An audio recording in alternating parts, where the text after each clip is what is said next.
question is that the House to now adjourn, and I call the member for Holt. Thank you, Deputy Speaker. I rise tonight to speak about the Afghan Australian community.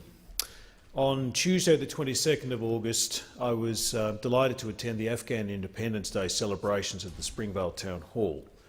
On the night, over 300 local Afghan Australians attended the celebrations.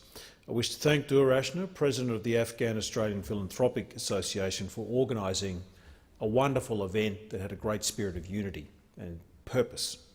I'd also wish to thank Alondo Mustafa Safi from the Paragon Business Group for sponsoring this event. The Afghan Australian Philanthropic Association was formed in 1999. It specialises in providing Afghan refugees assistance with settlement and establishment in everyday life in Australia. Each year, the Afghan Philanthropic Association, the Afghan Australian Philanthropic Association organises Afghan Independence Day celebrations to bring local Afghans living in the city of KC and the city of Greater Dandenong together for a joyful celebration.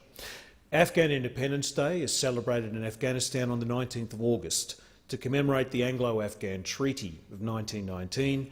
It also marks the date that Afghanistan regained full independence. Since migrating to Australia, Afghan Australians have made a wonderful contribution to our nation. According to the 2016 census, we now have 53,082 Australians of Afghan ancestry residing in this country, with 18,116 living in Victoria, mainly in the southeastern suburbs of Melbourne. In Australia, the first Afghan people came to this country during the 1860s as Cameleers. I don't think many Australians would know that for a period of time from the 1860s to the early 1900s, the Afghani Cameleers and their ships of the desert became the backbone of the Australian economy. Afghani Cameleers transported the supplies and equipment needed to construct some of Australia's earliest and greatest infrastructure projects, such as the Overland Telegraph and the Trans-Australian Railway. It's estimated that from 1870 to 1900 alone, more than 2,000 Cameleers came to Australia. It's worthy to note that the famous Afghan train service from Adelaide to Darwin has an emblem, which is an Afghan on a camel, in recognition of the efforts of the Afghanis in opening up the inhospitable interior of our country. They also assisted many explorers like Burke and Wills, even on that ill-fated expedition. Without them, we would not have discovered significant portions of the interior of our country. And so in debates about the contribution of our Afghan community in Australia, I certainly would draw that to the attention of the Australian community, their significant contribution to the development of our country.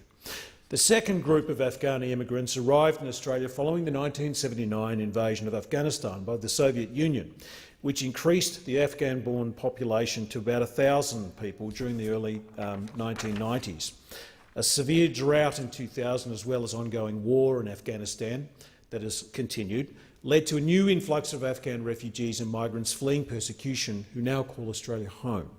Last week I had the opportunity to meet one of the recent members of the Afghan Australian community, Dr Iftikhar Ahmed, the new Imam at the Omar Farouk Mosque in Dufton. At times, Deputy Speaker, I thought this meeting would never take place. It was a long and drawn-out process for Dr Ahmad and his family to come to Australia, a 3-year process to be exact, 3 years during which the mosque was left without a permanent imam, a source of much anguish to the local Afghan community.